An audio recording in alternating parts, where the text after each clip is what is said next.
Hey there, if you're enjoying this podcast, please take a moment to leave a review and to follow or subscribe.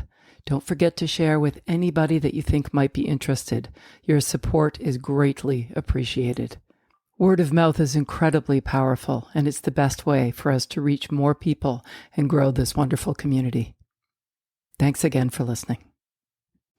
Hey there. So I'm heading into a milestone birthday in a couple of days, and I thought that it might be interesting to read something from my book that I wrote about another birthday. But I think it's pretty universal, and it just seemed timely to share this. So, with your permission, I'm going to go ahead and read from my book from my perspective today, and maybe I'll jump on afterwards and we can talk about if I feel the same way. All right, here we go.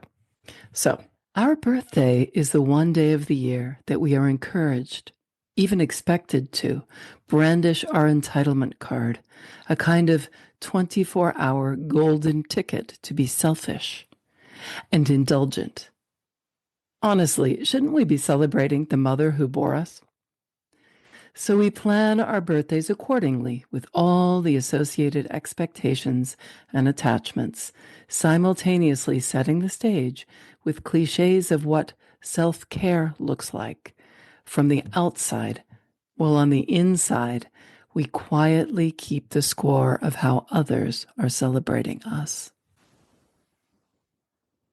So it was my birthday, and I woke up with all the preconceived notions of how I was supposed to feel, along with the high expectations for others and how they were supposed to make me feel.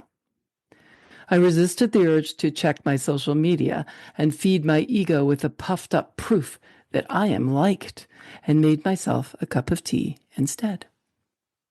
My husband had left a card propped up on the kitchen counter, and I smiled, thinking to myself, he always finds the funniest cards.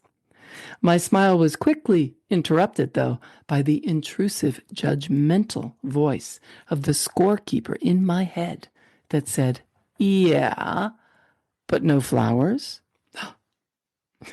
I took a deep breath.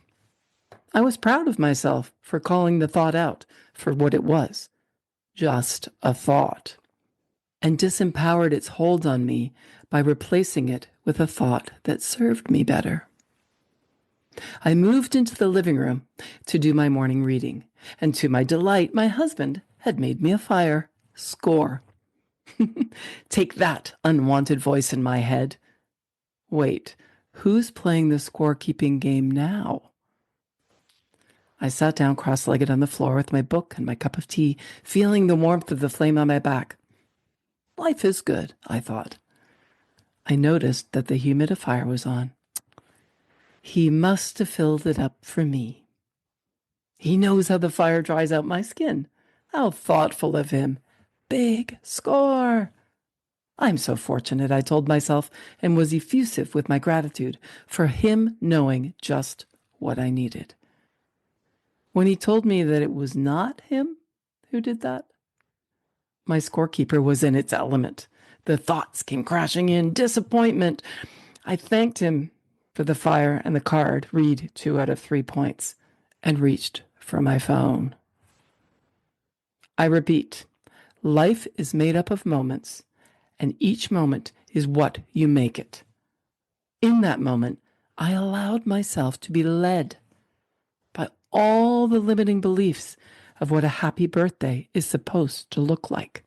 And instead of reading, which is actually what I wanted to do and would have brought me joy in that moment, I resorted to looking for external validation instead.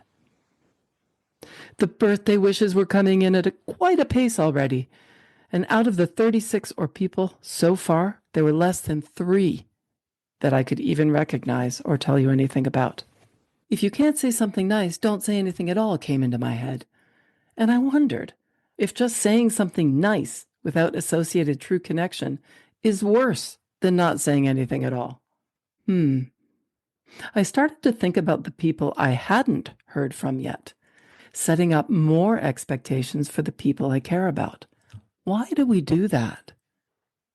Why do we set the bar so high for others to celebrate us and so low for celebrating ourselves?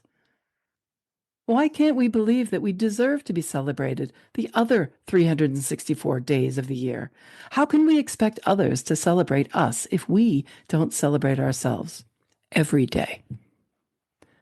If I am counting the conditional things that are not met as wins, and my saboteur scorekeeping voice is keeping track of expectations that are not met, isn't that the same thing?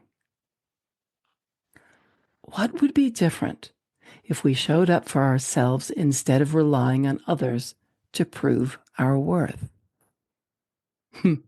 By the end of that day, there were over 200 happy birthday wishes, and though it was nice to be remembered, I felt more gratitude for the reminder that at the end of the day, it is up to me to celebrate and honor myself.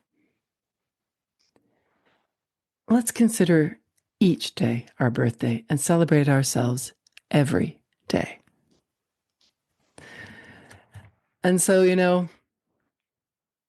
I often say to my clients that we teach what we most often need to learn. And as I am coming up on my 60th birthday, I am grateful for the reminder of what I wrote in my book.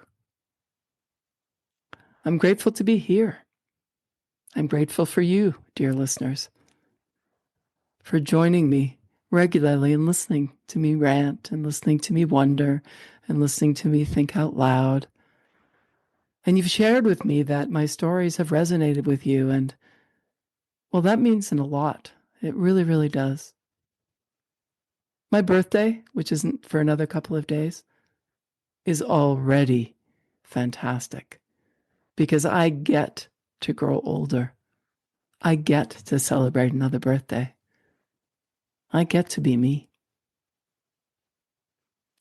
I'm Lisa Hopkins. Thanks so much for listening. Stay safe and healthy, everyone. And remember to live in the moment. If you enjoyed this episode, I invite you to dive deeper into cultivating a life of creative possibilities with my new book, The Places Where There Are Spaces. It's filled with personal stories and insights to help you embrace living in the moment. You can grab your copy by following the link in the show notes or wherever books are sold. Let's keep the conversation going and growing.